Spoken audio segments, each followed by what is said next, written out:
noches, edición número 616 de Entre Ustedes y Nosotros. Buenas noches, Osvaldo. Buenas noches, de regreso a estas pampas, después de haber andado por Turquía y Grecia.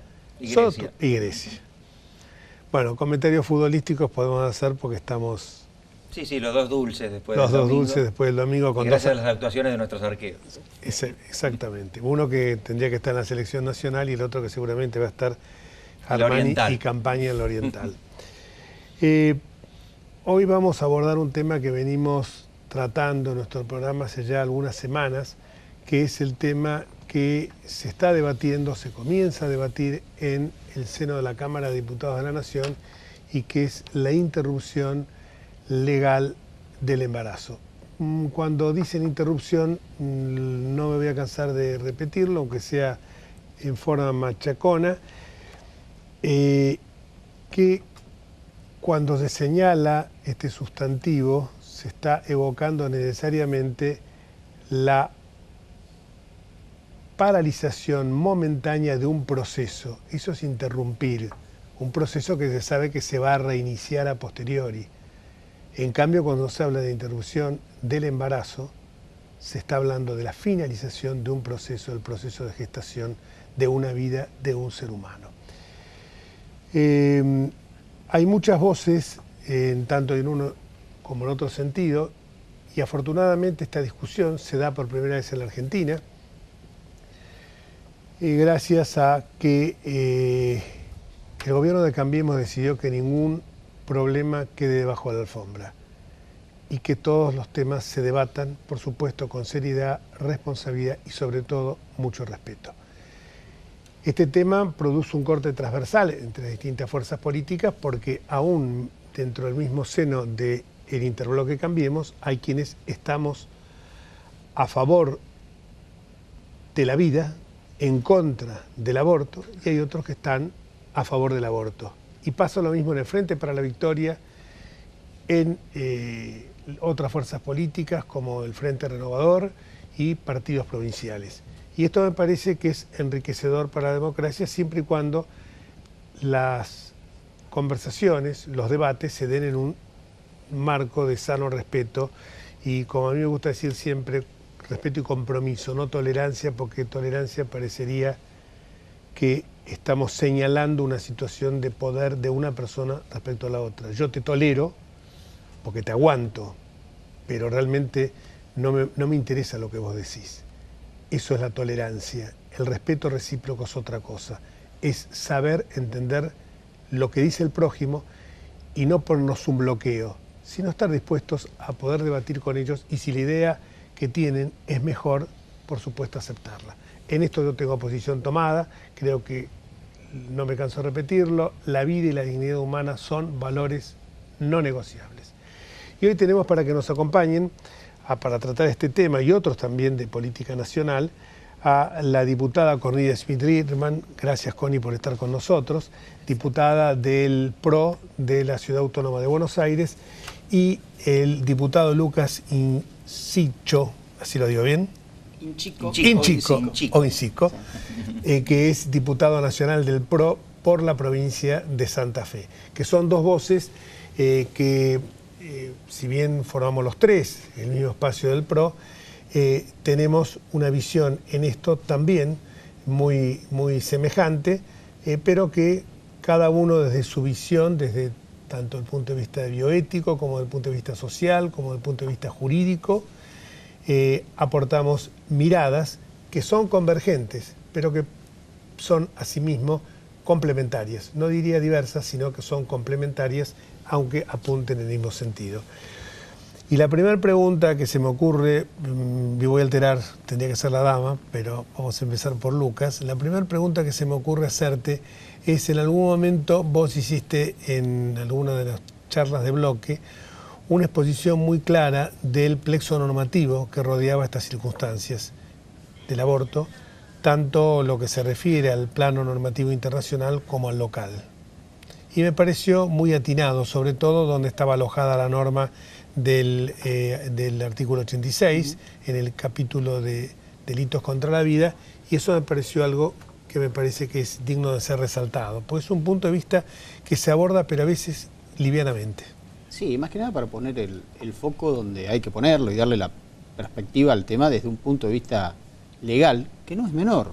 El aborto, la figura del aborto, está contemplada en nuestro Código Penal en el título de delitos contra las personas y en el capítulo de delitos contra la vida.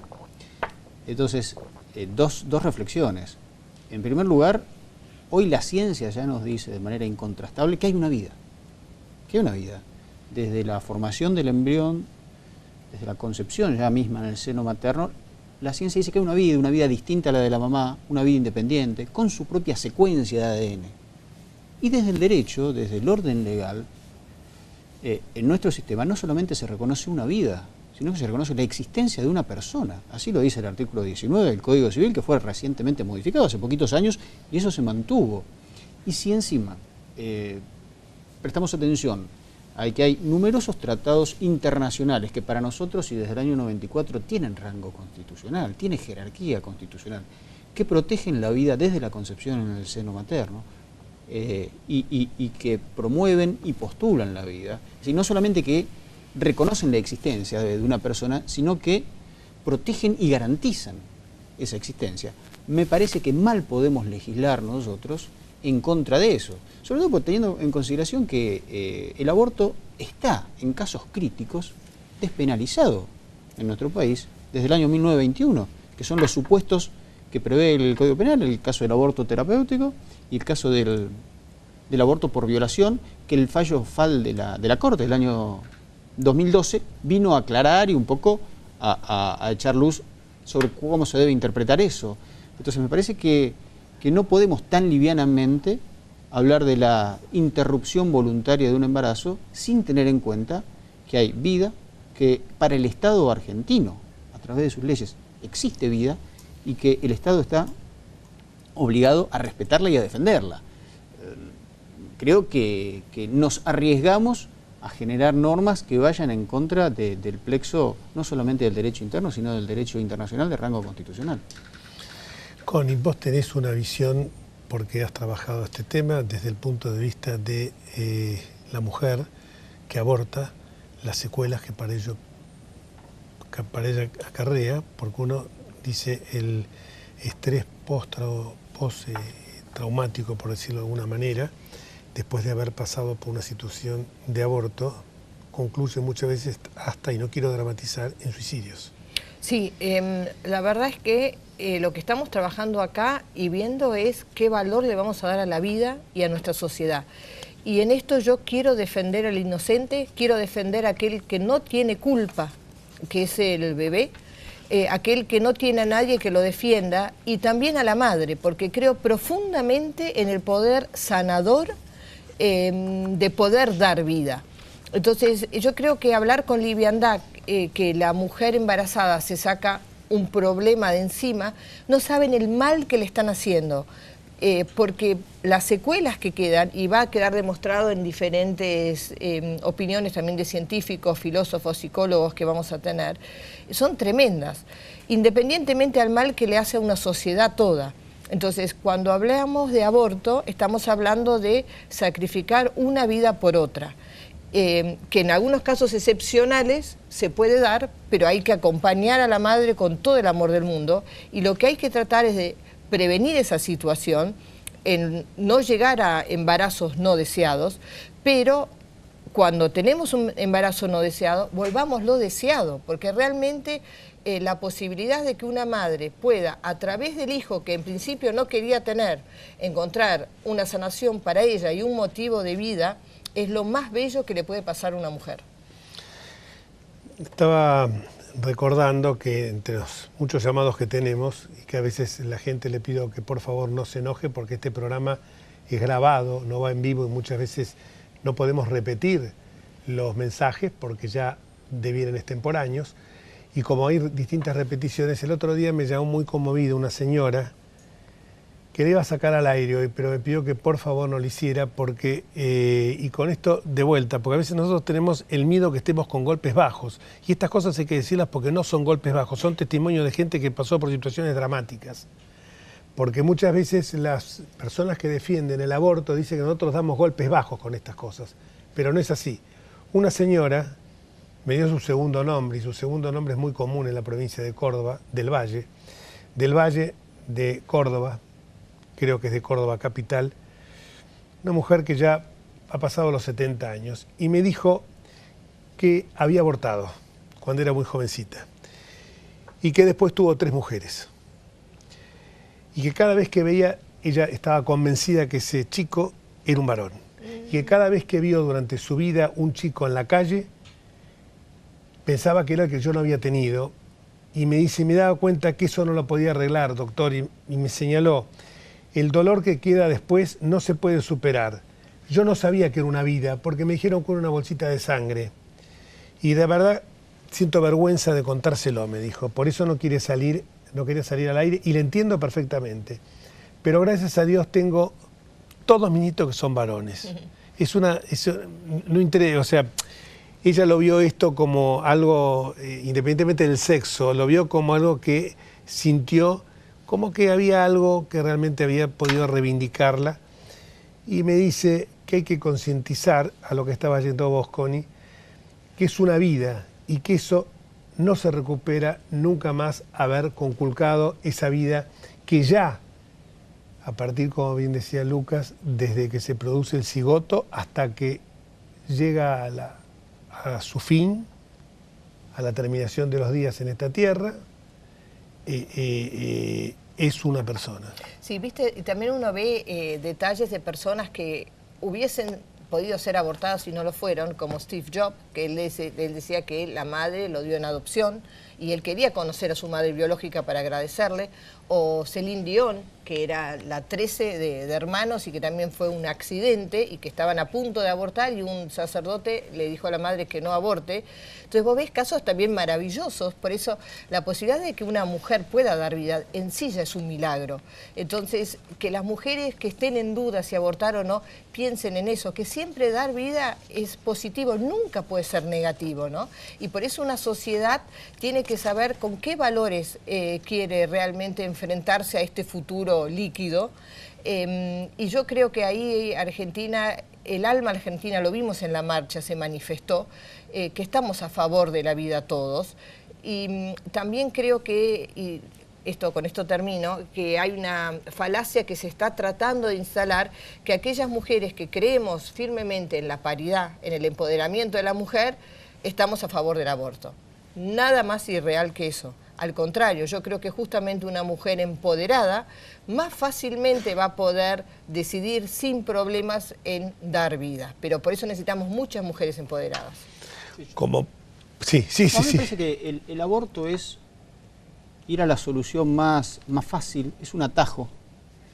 Y es enfocar una cuestión muy compleja desde el efecto y no de las causas. Hay muchísimo por hacer previo a un aborto y tiene que ver con información, con educación sexual, con políticas activas de salud reproductiva, con adopción, y nosotros como miembros de un poder del Estado lo que tenemos que hacer es también poner el foco en eso. Es decir, porque si hay una cantidad X de abortos en nuestro país, de abortos o de interrupciones voluntarias de embarazos, es porque quizás el Estado no estuvo durante muchísimos años donde debió estar, acompañando, conteniendo, con políticas activas que acompañen a esa mujer con problemas o ante un caso de un embarazo no deseado o problemático. Entonces, ir directamente al aborto y poner en juego, no una, dos vidas, porque yo creo que nos equivocamos muchísimo si decimos que esto es solamente un problema de salud pública. Es un problema de salud pública, pero es muchísimo más que eso. Porque por una cuestión de salud quizás se recurre al aborto y para no hacerlo clandestino tratan de algún modo de legalizarlo, pero los problemas de salud y los traumas, como vos bien decías, después siguen. Y eso también es salud pública, que hay que tratar de evitar que ocurra, ¿no? Sí, realmente es un tema preocupante, pero lo bueno es que no solamente nosotros estamos con una posición de decirle no a este proyecto, sino, como bien decía Lucas y como bien decías vos, Connie, buscar actuar no sobre las consecuencias, sino sobre las causas Esto lo explicó muy bien la vez pasada el senador nacional Esteban Bullrich, que dice muchas veces se pone el foco nada más que en el aborto y dice, bueno, con esto pateamos la pelota para adelante, para hablar en términos futbolísticos.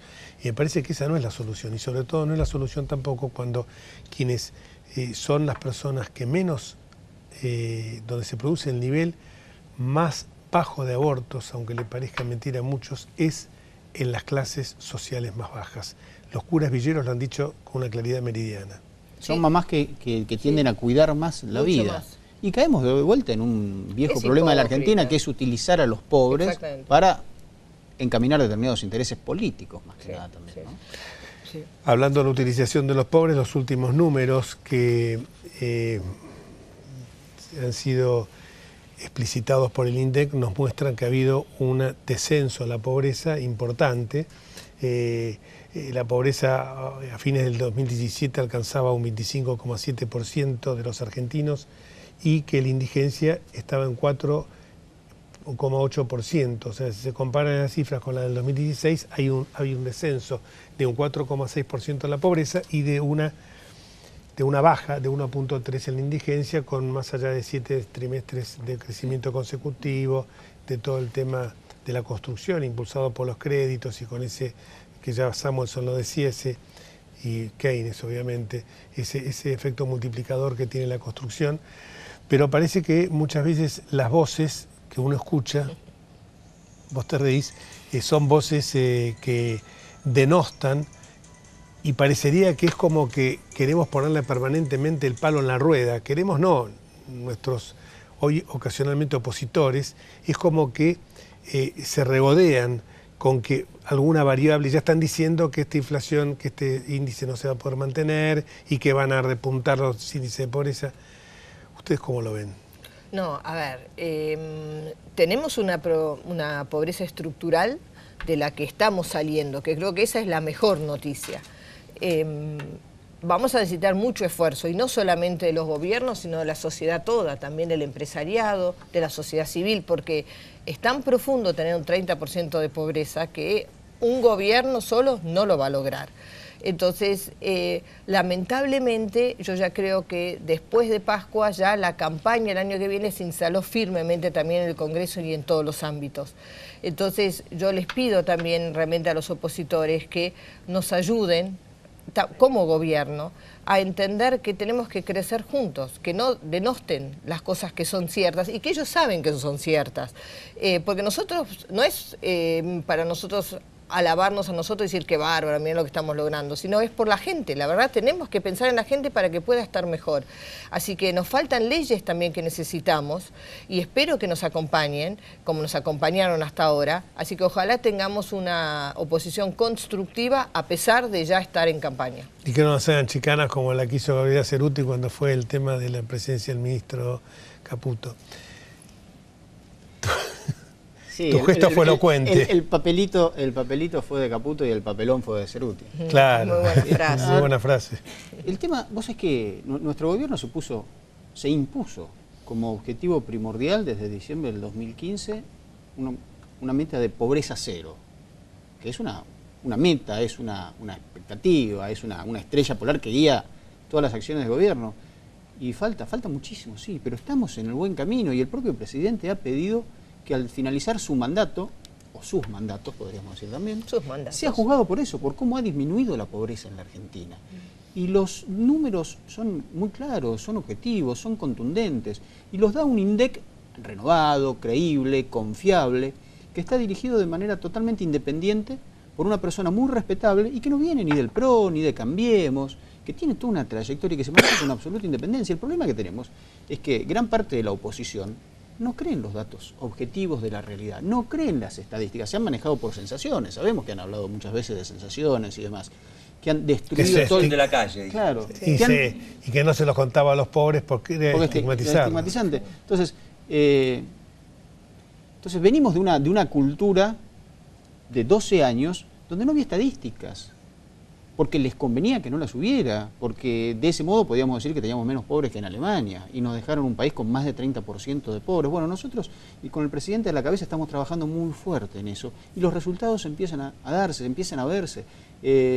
La economía crece, el año pasado creció casi un 3%, vamos por el séptimo trimestre consecutivo de crecimiento. Ha pasado algo recientemente que no había pasado en los últimos 100 años, que es una baja de la presión tributaria, una reducción del déficit fiscal, una baja del gasto real, una baja de la inflación que cuesta pero está bajando, y todo eso con una economía en crecimiento. Entonces estamos muy bien encaminados. Falta mucho, a muchísima gente no le han llegado los beneficios de esta nueva etapa de florecimiento económico. Sí, falta muchísimo. No son 30, serán 25% de compatriotas bajo la línea de pobreza. Es un horror, es muchísimo. Bueno, pero tenemos que seguir trabajando.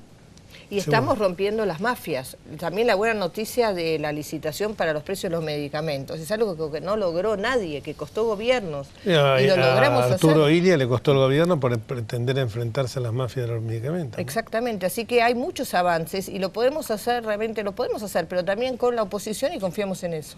Esperemos que realmente no se trate simplemente de buscar chicanas con propósitos electoraleros, sino empujar entre todos. Y si dentro de 2 años es una oferta, o el año que viene, una oferta mejor que la nuestra, en buena hora. No creo que lo haya, pero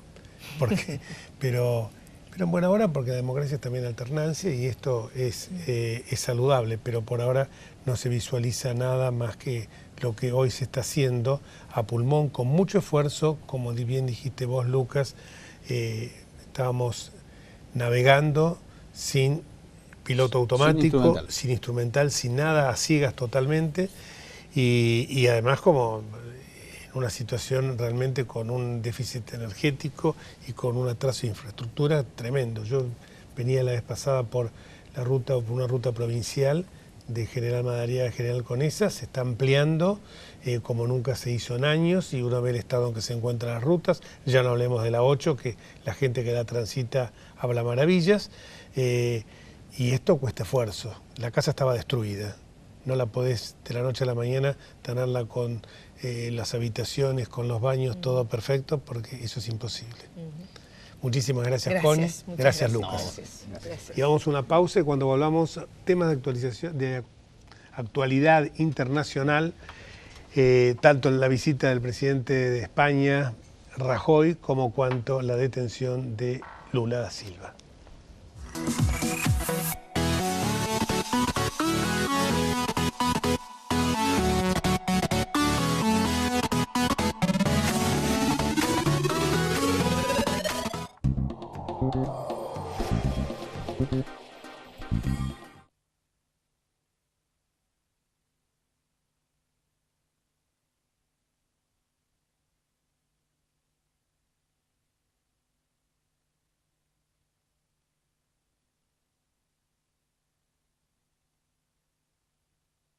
Escribanos en tu ciudad.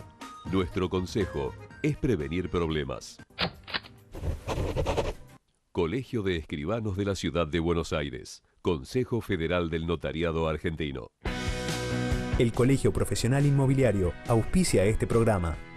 Colegio Profesional Inmobiliario, cada vez más profesionales. Andar, obra social de viajantes vendedores de la República Argentina. La mejor cobertura familiar al mejor precio. Planes de salud para particulares, trabajadores en relación de dependencia y monotributistas. 0810-345-0184. Andar, www.andar.org.ar.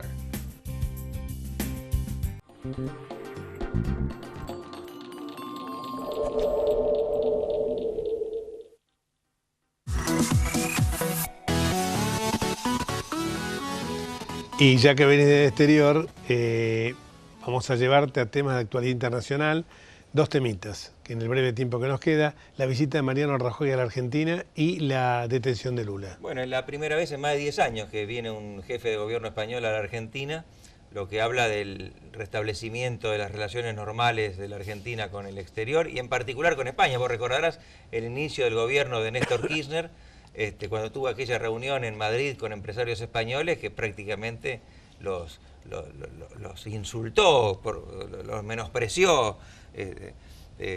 Bueno, todo eso fue muy malo para la Argentina, y viene Rajoy con una delegación de unos 70 empresarios a explorar oportunidades de inversión y ha dicho que en la Argentina hay un clima de seguridad jurídica, de manera que él va a alentar a las empresas de su país a que inviertan aquí. Creo que es un dato bastante positivo. El Estado de Derecho ha demostrado su fortaleza en Brasil, ¿no? Claro, yo creo que no debemos nosotros evaluar la sentencia, pero... No, la sentencia no, la independencia... No, a eso voy. No, porque muchos quieren que algunos diputados han presentado proyectos para que se repudie la sentencia, la condena a Lula. Bueno, eso es ya meterse en una injerencia indebida en un sistema político y jurídico de otro país. Además, la justicia en Brasil es muy respetada, y particularmente el juez Sergio Moro es considerado muy prestigioso y muy independiente. Si el fallo está bien o mal, no lo sé, pero debe ser respetado, y por suerte Lula lo ha respetado, así que habrá instancias recursivas, pero en definitiva creo que nuestro país debe respetar esa decisión y espero que sí, el proceso político brasileño se pueda seguir desarrollando normalmente. Ahora, sin Lula, que tiene una intención alta de voto, aunque también una alta intención negativa, veremos quién es el candidato y qué otros candidatos surgen. Brasil, pese a todas estas cuestiones políticas que están en la superficie, se ha ido recuperando su economía, lo que es bueno para la Argentina, porque estamos muy vinculados por el Mercosur.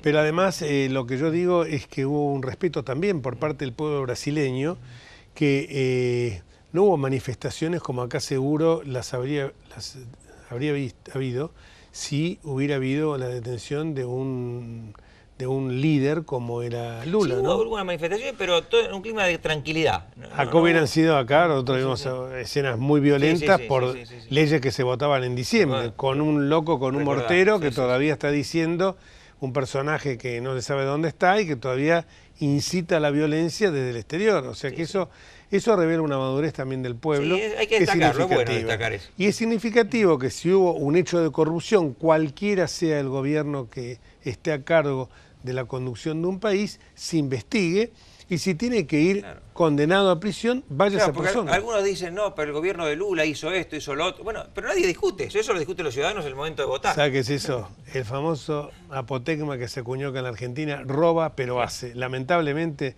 si haces pero robás, no sirve. Y si no, estaría al margen de la ley. Claro, porque no estamos dejando un ejemplo, no estamos dejando... estamos violando la ley para hacer algo. Entonces, me parece que estamos muy mal como país si aceptamos apotegmas de esta naturaleza. Muchísimas gracias y nos vamos hasta el próximo martes, si Dios quiere. Chau.